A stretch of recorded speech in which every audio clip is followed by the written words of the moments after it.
সে তো গিয়েছিল এই প্রেসিডেন্টকে ভেঙে দেওয়ার জন্য, স্বৈরতন্ত্রকে ভেঙে দিয়ে বাংলাদেশকে আপমর জনতার করে দেওয়ার জন্য। কিন্তু আপনারা সেই লুটে পুটে খাওয়ার জন্যই সেই একই কালচারকে আপনারা বেছে নিয়েছেন।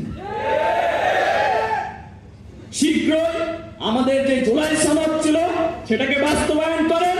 70% মানুষের যে গণরায়, সেই গণরায়কে বাস্তবায়ন করেন। অনতিবিলম্বে যদি এটা বাস্তবায়ন না হয় তাহলে দেখবেন আল্লাহ ছাড় দেয়, ছেড়ে দেয় না। হাসিনাকে যেরকম তাড়িয়েছে, এই বাংলার জনগণ রিকশাওয়ালা থেকে শুরু করে প্রতিটা শ্রেণী পেশার মানুষ আবার একদিন না একদিন মাঠে নামবে নামবে নামবে। সালাম আলাইকুম সকল। আমরা দেখেন এই যে এত বৈষম্য হচ্ছিল, আমরা কখনোই প্রতিবাদ করিনি। হঠাৎ করে আমাদের মধ্যে এত কীর্ততা কেন চলে এসেছিল? আমরা কখনো কল্পনা করতে পারিনি যে একটা সাউন্ড গ্রেনেড শব্দ শুনলে পুরো এলাকা ফাঁকা হয়ে যেত। এই তো কিছুদিন আগে বিএনপির 10 লক্ষ মানুষের সামনে 2টা সাউন্ড গ্রেনেড ফুটেছিল, 10 লক্ষ মানুষ উধাও হয়ে গেছিল।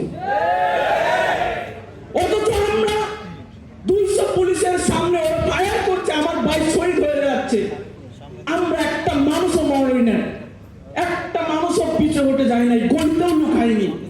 একজন শহীদ হচ্ছে তো আরেকজন এগিয়ে যাচ্ছি।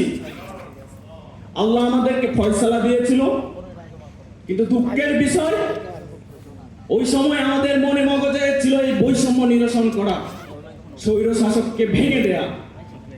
আমরা স্বৈর শাসকের গদি লড়িয়ে দিয়েছি, ভেঙে দিয়েছি, কিন্তু বৈষম্য এখন অব্দি আমরা নির্মূল করতে পারিনি। যারা কথা করে এই চেয়ারে বসেছে, ইউনূস থেকে বলেন এই বিএনপি সরকার, তারা আমাদের সেই যে ইচ্ছা আকাঙ্ক্ষা ছিল গুলির সামনে যে আমরা জীবন বলিদান দিতে নিয়েছিলাম, তার ন্যূনতম এখন অব্দি পূরণ করতে পারেনি। যদি পূরণ করত তাহলে আমার মতো হতভাগারা রাতের পর রাত 2 বছর হয়ে গেছে এত টমাটাইজ থেকে নির্ঘুম থাকতো না। এই হাসিবুল হাসান জিসানের মতন এক চোখ হারানো ভাই, যার বাবা শিল্পপতির মতো অবস্থা, সে এক চোখ হারানোর পর আজকে ব্যথা এখানে বলতো না, ব্যথা নিয়ে এসে যে সালমান কিছুই তো পরিবর্তন হলো না, কি করলাম।